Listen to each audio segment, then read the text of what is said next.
अवतार मेहर बाबा की जय। The Joyce path. ఈ పుస్తకాన్ని మనం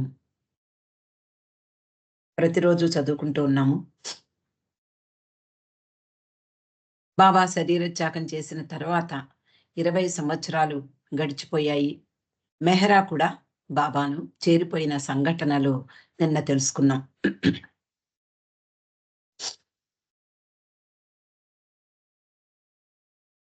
మెహ్రా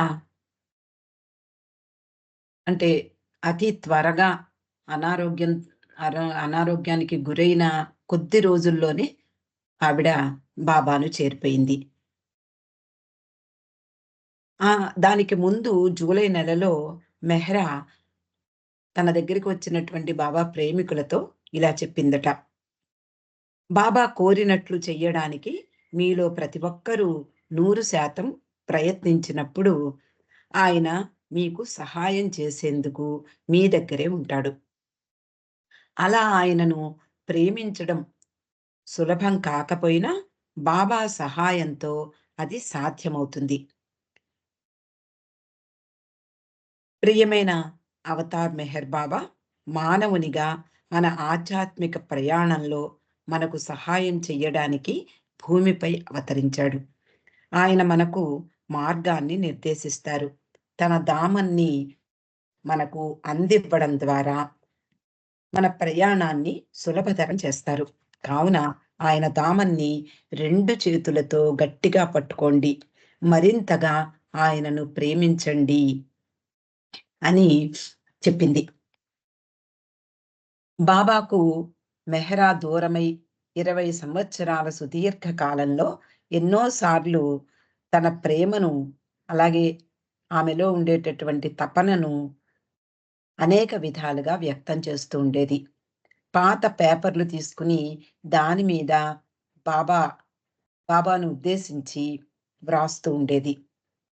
ఓ బాబా ప్రియతమా, నా వద్దకు తిరిగిరా. మధుర ప్రేమ రూపమా, నేను నీకు దూరమై ఉండలేను. నేనెప్పుడు చూడగలను? నా హృదయం నిండా ఉన్నది నీ పట్ల ప్రేమ మాత్రమే. నా పట్ల నీకు గల ప్రేమ నాకు తెలుసు. రావయ్యా, మనం ఎప్పటికీ కలిసే ఉందాము అంటూ ఇలాంటి కవితలు, ఇలాంటి చిన్న చిన్న సూచనలు ఆమె చిన్న చిన్న పేపర్ల మీద వ్రాసుకుని చూసుకునేదట. ఆమె పవిత్ర హృదయ వేదన, అలాగే ఆమె కోరిక నెరవేరి ఉంటుంది. వసంతకాలం పసిగట్టి కోయిల ఎలాగైతే దానికి ఎవరు చెప్పరు, మనలా క్యాలెండర్లేమీ లేవు. అయినా సహజమైనటువంటి దానికున్నటువంటి జ్ఞానం వసంతకాలం వచ్చింది అన్నట్లుగా అది మామిడి చెట్ల చిగుళ్ళు తినడానికి వస్తూ ఉంటుంది. దాని పాటలు కూడా మనకు వినిపిస్తూ ఉంటాయి. ఓహో! వసంతకాలం వచ్చేసింది అని తెలియబరుస్తూ ఉంటాయి. మెహ్రా బాబాతో కలవడం గురించి అనేక మంది ప్రేమికులకు కలలు వచ్చాయట. మెహ్రా పెళ్లి కూతురులా అలంకరించుకున్నట్లు, ఆ వేడుకకు ఎందరో హాజరైనట్లు కలగనేవారు. స్త్రీలందరూ మణి, గోహెర్, మెహ్రు వీళ్ళందరూ కూడా, అంటే ప్రేమికులందరూ కూడా వీళ్ళ కోసం బాధపడ్డారు. మెహ్రాతో విడదీయలేని అనుబంధం వాళ్ళకుంది. అలాంటిది ఒక్కసారిగా ఆవిడ వెళ్ళిపోవడం వాళ్ళకి తీరని లోటు. వాళ్ళందరికీ మెహ్రా దూరమవ్వడం ఎలాంటిది అంటే, మరొకసారి బాబాకు దూరమవ్వడమే. బాబాకు దూరమైనప్పుడే వాళ్ళు విపరీతమైనటువంటి బాధకు లోనయ్యారు. అలాంటిది మెహ్రా వెళ్ళిపోవడం కూడా మరోసారి బాబాకు దూరమైనట్లుగా వాళ్ళు భావించారు.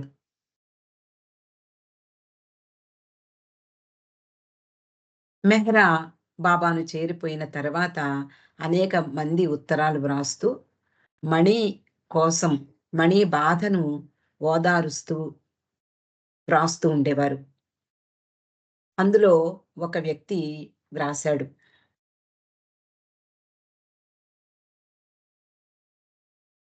అలా రాసినటువంటి దానికి మణి హెదర్ నాడెల్ చేత సమాధానం వ్రాయించింది. ఆ సమాధానంలో మనం ఆమె మరణం గురించి అది ఒక సఫలతగా భావించాలి. ఒకసారి షేరు అంటే మెహ్రా బంధువు అందట, "అంతా మంచిదే. బాబా ఒక గొప్ప పనిని పూర్తి చేశారు" అంది. మణి, గోహెర్ వీళ్ళందరూ కూడా మెహ్రా ఎంతకాలం బాబా పిలుపు కోసం వేచి ఉందో, ఎదురు చూసిందో వీళ్ళందరికీ తెలుసు. ఎంతకాలం బాబా పిలుపుకై నిరీక్షించిందో మాకు తెలుసు. అంతా చేసింది. ఆమె ముందుకు వెళ్ళింది. అంటే ఏదైనా జన్మించి కాలం గడుపుతున్నా, అలాగే మరణించినా ఇదంతా ఆయన వైపుగా చేసే ప్రయాణమే. సృష్టి ఆటలో ఎన్ని యుగాలు, ఎన్ని జీవితాలు గడిచిపోయాయో కదా! అన్నీ అంతే అంటూ మణి హెదర్ నాడెల్ చేత ఆ వ్యక్తికి ఉత్తరం రాయించింది. మెహ్రా తర్వాత మణి 7 సంవత్సరాలు జీవించింది. 4 సంవత్సరాల తర్వాత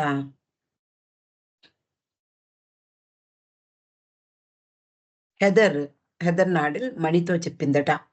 తన తండ్రి చనిపోయిన తర్వాత తన సవితి తల్లి తన తండ్రి కోసం ఎంతలా దుఃఖించిందో ఆ విషయం చెప్పిందట. నిజమే, ఆ దుఃఖాన్ని అధిగమించ దానితో పాటు ముందుకు సాగాలి అని మణి అంది. మెహ్రా వెళ్ళిపోయాక మణికి గుండెకు సంబంధించిన వ్యాధి వచ్చింది. మెహ్రా మరణం ఆమె హృదయాన్ని బద్దలు చేసింది అంటుంది హెదర్ నాడెల్. కాలం గడిచే కొలది మణి మరింత ప్రకాశవంతంగా, మరింత ప్రేమగా, ఎంతో ప్రతిదాని పట్ల శ్రద్ధగా కనిపించింది. మెహ్రా పట్ల ఆమె ప్రేమ ఇప్పుడు బాబా ప్రేమికులపై కురిపించేది అనిపించేది. అంటే అంతకుముందు మెహ్రా ఉండగా మెహ్రా పట్ల చూపించేటటువంటి ప్రేమ ఇప్పుడు మెహర్ బాబా ప్రేమికుల పట్ల చూపిస్తోంది అన్నట్లుగా కనిపించేదట. ఆమెకు ఎక్కువ సమయం లేదని తన శక్తి మేరకు పనిచేసింది. ట్రస్ట్ చైర్మన్‌గా వారానికి 3 రోజులు ఆఫీస్‌లో పనిచేస్తూ ఉండేది. 3 రోజులు మెహరాజాద్‌లో బాబా ప్రేమికులతో కాలం గడిపింది. 1990 ప్రారంభంలో ఆమె పిల్లల కథలుగా 'గాడ్ బ్రదర్' అనే పుస్తకాన్ని రాసింది. తర్వాత మణి పాటలకు రాయడం కూడా కొనసాగించింది. మెహ్రా జన్మదినానికి కూడా మెహ్రా పట్ల తన ప్రేమను వ్యక్తం చేస్తూ ఒక పాట వ్రాసింది. అలా రోజులు గడుస్తున్నాయి. ఒకనాడు అకస్మాత్తుగా 1995వ సంవత్సరం నవంబర్ 27వ తేదీన డాక్టర్ గోహెర్ బాబా ప్రేమికులకు ఒక సర్క్యులర్ పంపించింది. బాబా ప్రేమికులందరికీ తెలుసు, ప్రియతమ బాబా సోదరి అయినటువంటి మణి కొన్ని నెలలుగా అనారోగ్యంతో బాధపడుతోంది. ఆమె స్వయంగా చెప్పిందట. ఏమని అంటే, చిలక పాడుతూ పాడుతూ బయటకు ఎగిరిపోవడానికి సిద్ధంగా ఉంది. కానీ పంజరానికి మాత్రం మరమ్మత్తు అవసరమైంది. 8 నెలల కిందట నుండి అనారోగ్య సమస్యలు ప్రారంభమయ్యాయి మణికి. అకస్మాత్తుగా తల తిరగడం, నడిచేటప్పుడు తడబడడం, బ్యాలెన్స్ తప్పడం మొదలయ్యాయి. స్త్రీలు ఇదంతా ఆమె తీసుకునే మందుల ప్రభావమేమో అని వాళ్ళనుకున్నారు. గుండె జబ్బుకు చెందిన మందులు తీసుకుంటోందావిడ. కాబట్టి వాటి ప్రభావం, వాటి సైడ్ ఎఫెక్ట్స్ ఏమోనని వాళ్ళు భావించారు. కానీ చివరికి మణికి నార్మల్ ప్రెషర్ హైడ్రోసెఫాలస్ అనే వ్యాధి ఉందని తెలిసింది. మెదడులో సెరిబ్రోస్పైనల్ ద్రవం బ్రెయిన్ వెంట్రికల్స్‌లో పెరిగి మెదడుకు ఒత్తిడి కలిగిస్తోంది అని డాక్టర్లు నిర్ధారించారు. ఇది అందరికీ ముఖ్యంగా మెహ్రాబాద్‌లో ఉండేటటువంటి మండలి వారికి, అక్కడ సన్నిహిత కుటుంబాలకు షాక్‌కి గురిచేసింది. ఎలా ఆమెకు ఇంత అనారోగ్యం ఎందుకు కలిగింది? ఎంతో బలంగా, దృఢంగా ఉండే మణికి ఎందుకు ఈ విధంగా ఈ అనారోగ్యం వచ్చింది అంటూ వాళ్ళందరూ కూడా ఎన్నడూ ఊహించలేదు. తల తిరగడము, బలహీనత కారణంగా తన కార్యకలాపాలకు దూరంగా ఉండవలసి వచ్చింది మణి. ఆమెకు తెలియకపోవడం, శ్రద్ధ లేకపోవడం చూసి అందరూ చాలా బాధపడ్డారు. 1995 నవంబర్ 21వ తేదీన మణికి పూనాలో ఆపరేషన్ చేశారు. ఆమె మెదడులో నుండి ఉదరానికి ఒక షంట్ వేశారు. అప్పుడు 2.5 వారాలు హాస్పిటల్‌లో ఉండి తిరిగి మెహరాజాద్‌కి వచ్చింది. బాబా ప్రేమికులందరూ ఆమెకు సందేశాలు పంపించారు. ఆహ్, స్పీడీ రికవరీ అంటూ కార్డులు పంపించారు, కానుకలు పంపించారు. అవన్నీ కూడా ఆమె ఎంతగానో ఆమె హృదయాన్ని స్పృశించాయి. వాటికి స్పందిస్తూ ఆమె తిరిగి ఒక కవిత రూపంలో ఇలా వ్రాసింది. గులాబీ రేకుల వర్షంలా నా కొరకు చేసిన మీ ఆలోచనలు, ప్రార్థనలు బాబా ప్రేమ సువాసనలను తీసుకువచ్చాయి. అవి నాకు చాలా సున్నితంగా స్వస్థత చేకూర్చాయి అంటూ ఈ చిన్న కవితను వాళ్ళకి వ్రాసి పంపించింది. తర్వాత జాన్ హేన్స్ అనే పాశ్చాత్య ప్రేమికురాలికి మణి ఉత్తరం రాసింది. తాను హాస్పిటల్‌లో ఉండగా బాబా ఎలా తనను ఆదుకున్నారో, ఎప్పుడూ ఎల్లప్పుడూ తనతోనే మెహరాబా ఉంటూ తనకు తనను జాగ్రత్తగా చూసుకున్నారో, ఈ విషయాలన్నీ కూడా ఆమెకు వ్రాసింది. పూనా హాస్పిటల్‌లో 2.5 వారాలు మణి ఉండవలసొచ్చింది. బాబా నాతో ఎప్పుడూ ఉన్నారు అనే చిన్న చిన్న విషయాల ద్వారా అర్థమైంది. అలాగే నీకు మిక్కిలి ఆసక్తి కలిగిస్తుందని ఒక విషయాన్ని వ్రాస్తున్నాను అంటూ మణి ఆహ్, జాన్ హేన్స్‌కి వ్రాసినటువంటి ఉత్తరంలో పేర్కొంది. ఈ విషయం నాకు గర్వాన్ని కూడా కలిగిస్తోంది.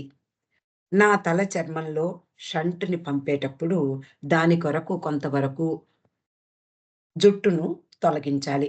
మనందరికీ తెలుసు. మెదడు ఆపరేషను అంటే ముందు జుట్టు తీసేస్తారు. అది వీళ్ళందరికీ తెలుసున్నటువంటి డాక్టర్ అరవింద్ ఆ డాక్టర్‌ని సంప్రదించి ఎంతవరకు కావాలో అంతవరకు మాత్రమే తీస్తే బాగుంటుంది అని ఆయన సూచించాడట.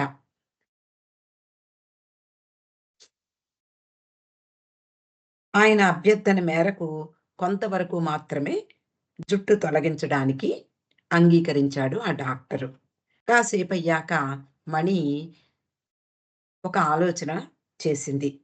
బాబాను విశ్వాసంతో పట్టుకున్నానని, ఆయనతో సగం సగం కుదరదు కదా! అనే భావన ఆమెలో కలిగింది.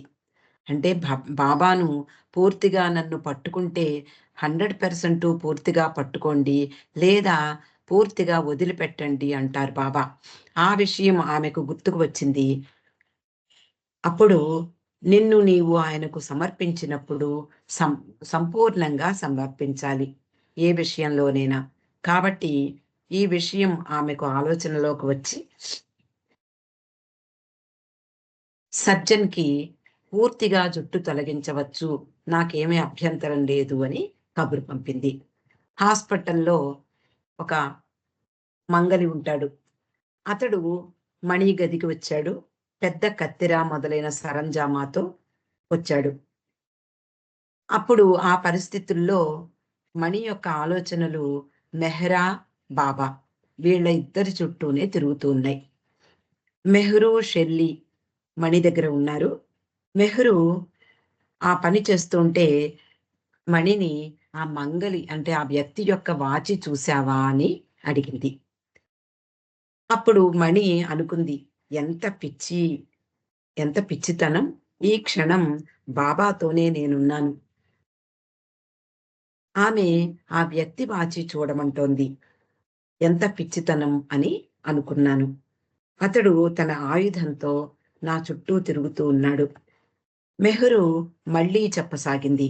మణి అతని వాచి చూడు అంటోంది. అప్పుడు ఆ బార్బర్ తన చేస్తున్నటువంటి పని ఆపి తన చేతిని చూపించాడు. తన చేతికున్న వాచీని మణికి చూపించాడు. ఆ వాచీ మణికి బాబా నుండి వచ్చిన సందేశంగా అనిపించింది. ఆ వాచీ మీద సాధారణంగా వాచీ అంటే అంకెలు, ఆహ్, నిమిషాలు, అలాగే సెకండ్లు చూపించే ముల్లు తిరుగుతూ ఉంటుంది. కానీ ఆ వాచీ పూర్తిగా అంకెలు ఏమీ లేవు, ముళ్ళు లేవు. దాని మీద జీసస్ ఫోటో ఉందట. ఎలాంటి అంకెలు లేవు. కానీ పూర్తిగా అందమైన రంగుల జీసస్ చిత్రంతో ఆ వాచీ నిండి ఉంది. అది మణి స్కూల్లో చదివేటప్పుడు చిన్నతనంలో ఆ ఫోటోని చాలా ఇష్టపడేది. అది దాన్ని 'the sacred heart of Jesus' అంటారట. అప్పుడు ఆ వాచీకేసి చూసినటువంటి మణి దాని అర్థం గ్రహించి, అంటే 'the sacred heart of Jesus' అని దాని అర్థంగా గ్రహించి, బాబా ఇచ్చిన సందేశంగా ఆమె భావించింది. అలా బార్బర్ అతని చేతులు మణి తల మీద పనిచేస్తూ పూర్తిగా జుట్టును తొలగించాయి. జీసస్సే బా సారీ బాబాయే జీసస్‌గా తనను ఆశీర్వదిస్తున్నట్లుగా మణి భావించింది. అవును, బాబా ఎప్పుడూ జాగ్రత్తగా మనల్ని చూసుకుంటారు అంటూ జాన్ హేన్స్‌కి రాసినటువంటి ఉత్తరంలో మణి పేర్కొంది. కానీ ఆపరేషన్ అయ్యాక కూడా పాపం మణి బాధ తగ్గలేదు. మొదటి అంటే ఇందాక మనం చెప్పుకున్నటువంటి మొదటి షంట్ అంటే ఆపరేషను విఫలమైంది. ఎవ్వరికీ నమ్మశక్యం కాని విషయం. సర్జన్లు కూడా ఆశ్చర్యపోయారు. రెండవసారి ఆమెకు ఆపరేషన్ చేయవలసి వచ్చింది. 1996 ఫిబ్రవరి 8న మళ్ళీ మణి హాస్పిటల్‌లో చేరింది. ఆ సమయంలో మణి ఒక చిన్న వ్యాసం రాసింది. అదేమిటి అంటే సఫరింగ్ గురించి. సఫరింగ్ గురించినటువంటి అంటే బాధ గురించినటువంటి ఒక అంశం, బాధ అనే అంశాన్ని గురించి ఒక వ్యాసాన్ని వ్రాసి బాబా మ్యాగజైన్‌లో ప్రచురించాలని చెప్పింది. మణి బాబా ప్రేమికులకు గొప్ప బాధలు వచ్చినప్పుడు సహజంగా తలెత్తే ప్రశ్నలు, సందేహాలు ఎలా వస్తాయి? అంటే బాబా ప్రేమికుల కుటుంబాలలో అనేక మంది సాధారణంగా ప్రతి ఒక్కరూ ఏదో ఒక రకంగా బాధలు అనుభవిస్తూ ఉంటారు. అలాంటప్పుడు బాబా ప్రేమికులమైనటువంటి మనకు ఆ బాధలు అనుభవించే సమయంలో ఎలాంటి సందేహాలొస్తాయి? ఎలాంటి ప్రశ్నలు తలెత్తుతాయి? ఈ విషయాలన్నీ కూడా జీర్ణించుకుని, వాటిని పరిష్కరించేందుకే వ్రాసినట్లుగా మణి ఈ వ్యాసాన్ని వ్రాసింది. ఆ కష్టాల ద్వారా బాబాకు దగ్గరగా ఉండడానికి, వారి బాధలో ఆయన కరుణ, ఆయన సహాయం, ఆయన సపోర్ట్ ఎలా దొరుకుతుందో ఆ వ్యాసంలో పొందుపరిచింది మణి. ఆ వ్యాసంలో క్లుప్తంగా ఆమె వ్రాసినటువంటి విషయాల్ని చదువుకుందాం. నాకు చిన్నతనం నుండి సృష్టిలో ప్రతి విషయంలాగే బాధ, కష్టం కూడా భగవంతుడి నుండే వస్తుంది అని నాకు తెలుసు. నాకు ప్రియమైన వారు, ముఖ్యంగా నా సన్నిహిత కుటుంబం ఏదో ఒక విధంగా ఎంత బాధను అనుభవించవలసి వచ్చిందో నేను చిన్నతనం నుండి గమనించాను. ఇదంతా మణి వ్రాస్తోంది ఆ వ్యాసంలో. అంటే చిన్నతనంలోనే ఆమెకు సృష్టిలో ప్రతి విషయం ఎలాగైతే బయటికి వచ్చిందో, ఈ బాధ అనేది కూడా, కష్టం అనేది కూడా భగవంతుడి నుండే వస్తుంది అనేది ఆమెకు చిన్నతనంలోనే అర్థమైంది. అలాగే తన కుటుంబ సభ్యులు కానివ్వండి, ఆమెకు ప్రియమైన వారు, అలాగే ఆహ్, బాబా ప్రేమికులు, ఆమెకు తెలిసినటువంటి బాబా ప్రేమికులు, సన్నిహిత శిష్యులు ఎంతోమంది ఎన్నో విధాలుగా బాధలను అనుభవించారు. వాళ్ళు ఏ విధంగా బాధలను అనుభవించారో, అలా ఎలా అనుభవించవలసి వచ్చిందో ఆమె చిన్నతనం నుండి గమనించాను అని రాస్తోంది. అలాగే మణి అంటోంది, నాకు తెలిసినటువంటి మంచివారు ఎన్ ఎందుకు ఎక్కువ బాధల్ని అనుభవించారో, అలాగే నాకు తెలిసిన మంచివారు కానివారు ఏం చేసినా ఎందుకు బాధలు పడలేదో అని ఆశ్చర్యపోతాను. సాధారణంగా ఈ ఇది మనకు కూడా అనుభవంలోకి వచ్చిన విషయాలే. ఏంటి అంటే మంచి వాళ్ళుంటారు. వాళ్ళు ఎన్నో సహాయాలు చేస్తూ ఉంటారు. లేదా అందరి పట్ల మంచితనంగా ఉంటారు. అలాంటి వాళ్ళు ఎన్నో బాధల్ని అనుభవించడం మనం చూస్తూ ఉంటాం. అలాగే ఏమాత్రము పట్టించుకోని వాళ్ళు, ప్రపంచాన్ని పట్టించుకోని వాళ్ళు, తన హ్మ్. స్వార్థం చూసుకునే వాళ్ళు, ఇలాంటి వాళ్ళు కొంతమందుంటారు. ఎలాంటి పరిస్థితుల్లొచ్చినా వాళ్ళు నేకగా తప్పించేసుకుంటూ ఉంటారు. ఇవన్నీ మనకి అనుభవంలోనే ఉంటాయి. ఈ విషయం చెప్తూ వాళ్ళందరూ ఎందుకు బాధలను అనుభవిస్తారు? మంచివాళ్ళు అని అనిపించే వాళ్ళందరూ కూడా అనేక బాధల్ని, కష్టాల్ని పడుతూ ఉంటారు. అలాగే నా దృష్టిలో మంచివాళ్ళు కాని వాళ్ళు కూడా ఏమాత్రము బాధకి లోనవ్వకుండా హాయిగా తప్పించుకుంటూ ఉంటారు. ఎందుకు ఇలా అని తాను చిన్నప్పటి నుండి ఆశ్చర్యపోయేదట. బాధ ఖచ్చితంగా మంచిదే. భగవంతుడు తనకు అత్యంత సన్నిహితులతో పంచుకునేంత మంచిది. నాలోనే ఈ సమాధానం వచ్చింది అంటోంది. దీని గురించి మణి తన తండ్రి అయినటువంటి షెరియార్జీని అడిగిందట. ఏమని? ఇలా మంచివాళ్ళు అనిపించేటటువంటి వాళ్ళందరూ ఎన్నో బాధలను అనుభవిస్తున్నారు. ఈ ప్రపంచానికి ఏమాత్రము ఉపకారం చెయ్యని వాళ్ళు ఏ విధంగానూ బాధల్ని అనుభవించకుండా హాయిగా జీవితాలు గడుపుతున్నారు. ఎందుకు అని తన తండ్రి అయినటువంటి షెరియార్జీని మణి అడిగింది. అప్పుడాయన అంటారట, దేవుని ప్రేమను, జ్ఞానాన్ని ఎన్నడూ ప్రశ్నించకు. బాధ అనేది నీ శాశ్వత ప్రయోజనం కొరకు ఇవ్వబడిన తాత్కాలికమైన విషయము. అంటే ఆయన చెప్పిన విషయం ఏమిటి అంటే, మన యొక్క బాధలు అనేవి శాశ్వతమైనటువంటి లాభాన్ని చేకూర్చే నిమిత్తం మనము ఇప్పుడు బాధల్ని అనుభవించడానికి అవి తాత్కాలికంగా ఇవ్వబడినటువంటి చిన్న విషయమే. అది ముందు ముందు మనకి ఎంతో ప్రయోజనాన్ని చేకూరుస్తాయి సుమా! అంటూ ఆయన సమాధానం చెప్పారట మణికి. మీరు ప్రభువుకి చెందినప్పుడు ఆయన మీ వైఫల్యాలు, మీ విజయాలు, మీ దుఃఖాలు, ఆనందాలు అన్నీ తన ఆధీనంలోకి తీసుకుని ఆయన కోరిన విధంగా పనిచేస్తాడు. అంటే అవతార పురుషుని యొక్క కార్య విధానం ఎలా ఉంటుందో మణి చెప్తోంది. మనమంతా కూడా ఆయనకు చెందిన వారము అయినప్పుడు, అంటే ఆయనకు మనం పూర్తిగా ఆయన ఇచ్చకు మనము సర్వము సమర్పించుకున్నప్పుడు, ఆయన ఇచ్చకు తలవంచినప్పుడు, మన వైఫల్యాలు, మన విజయాలు, దుఃఖాలు, ఆనందాలు అన్నీ తన ఆధీనంలోకి తీసుకుని, ఆయన ఇచ్ఛానుసారం ఆయన కోరుకున్న విధంగా పనిచేస్తారు. బాబా ప్రేమికుల ద్వారా విన్న బాధలకు కారణం అర్థం చేసుకోలేం. అనేక మంది బాబా ప్రేమికులు మనందరికీ తెలిసిన వాళ్ళు, ముందు తరాల వాళ్ళు ఎంత బాధల్ని అనుభవించారో, ఇప్పుడు కూడా మనము అనేక మందిని మన చుట్టూ ఉన్న బాబా కుటుంబంలో అనేక మంది వాళ్ళు అనూహ్యంగా బాధలు పడటం గమనిస్తూ ఉంటాం. కానీ ఆయన అదృశ్య హస్తం, ఆయన అదృశ్యంగా ఆయన చూపించేటటువంటి కరుణ ఎందరో ప్రేమికులు దాని గురించి కూడా చెప్తారు.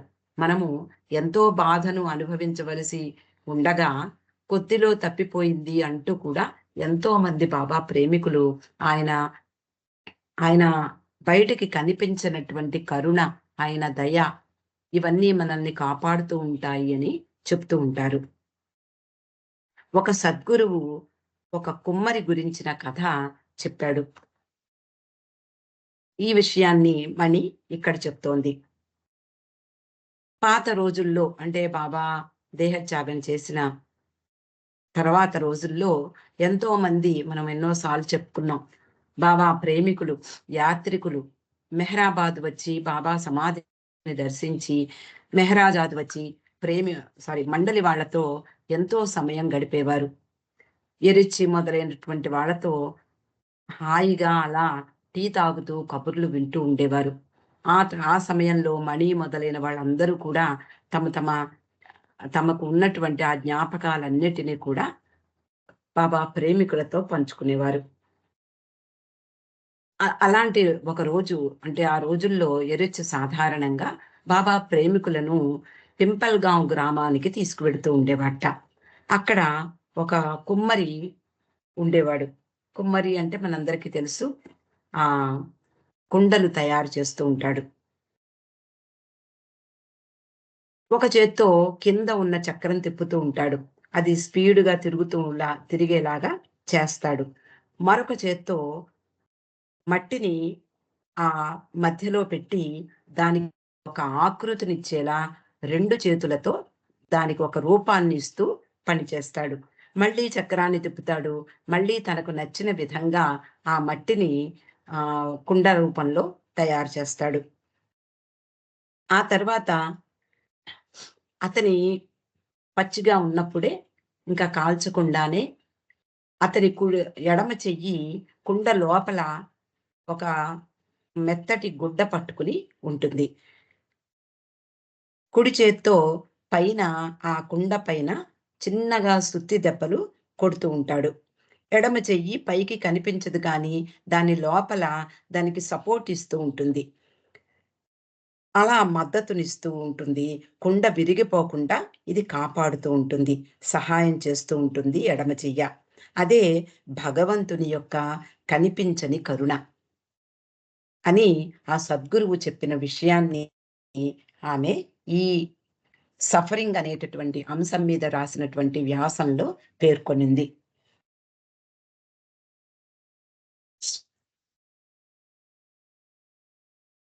అవతార్ మెహర్ బాబా కీ జై. ఇక్కడ ఆపుకుందాం.